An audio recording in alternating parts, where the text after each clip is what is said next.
ہے رسول اللہ صلی اللہ علیہ وسلم نے ارشاد فرمایا اگر روزانہ نہیں ادا کر سکتے تو کم از کم ہفتے بعد ادا کیا کرو، اگر ہفتے بعد نہیں ادا کر سکتے تو مہینے بعد ادا کیا کرو، مہینے بعد نہیں تو کم از کم سال میں ایک مرتبہ ضرور ادا کیا کرو، اگر سال میں بھی نہیں ادا کر سکتے تو کم از کم زندگی میں ایک مرتبہ کی نماز ضرور ادا کر لیا کرے۔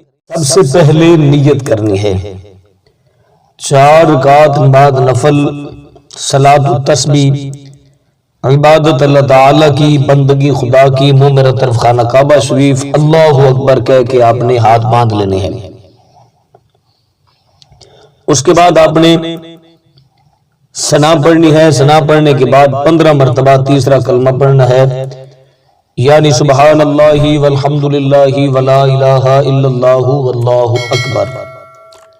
اس کے بعد آپ نے سورۃ فاتحہ شریف پڑھنی ہے، سورۃ فاتحہ شریف پڑھنے کے بعد آپ نے جو بھی سورت آپ کو آتی ہے آپ نے وہ والی سورت پڑھ لینی ہے۔ اس کے بعد آپ نے پھر 10 مرتبہ تیسرا کلمہ پڑھنا ہے، یعنی سبحان اللہ والحمد للہ ولا الہ الا اللہ واللہ اکبر۔ 10 مرتبہ تیسرا کلمہ پڑھنے کے بعد آپ نے رکوع میں چلے جانا ہے۔ رکوع میں جانے کے بعد سب سے پہلے آپ نے رکوع کی تسبیح پڑھنی ہے، سبحان ربی العظیم سبحان ربی العظیم سبحان ربی العظیم۔ یہ پڑھنے کے بعد آپ نے پھر 10 مرتبہ تیسرا کلمہ پڑھنا ہے، یعنی سبحان اللہ والحمد للہ ولا الہ الا اللہ واللہ اکبر۔ اس کے بعد آپ نے رکوع سے کھڑے ہونا ہے، سجدے میں جانے سے پہلے 10 مرتبہ پھر آپ نے تیسرا کلمہ پڑھنا ہے، سبحان اللہ والحمد للہ ولا الہ الا اللہ واللہ اکبر۔ اس کے بعد آپ نے سجدے میں چلے جانا ہے، سجدے میں پہلے سجدے کی تسبیح پڑھنی ہے، یعنی سبحان ربی الاعلی سبحان ربی الاعلی سبحان ربی الاعلی۔ اس کے بعد آپ نے پھر 10 مرتبہ تیسرا کلمہ پڑھنا ہے، سبحان اللہ والحمد للہ ولا الہ الا اللہ واللہ اکبر۔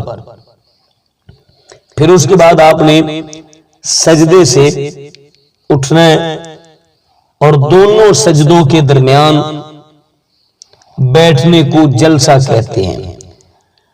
جلسے میں بیٹھ کر پھر آپ نے 10 مرتبہ تیسرا کلمہ یعنی سبحان اللہ والحمد للہ ولا الہ الا اللہ واللہ اکبر پڑھنا ہے۔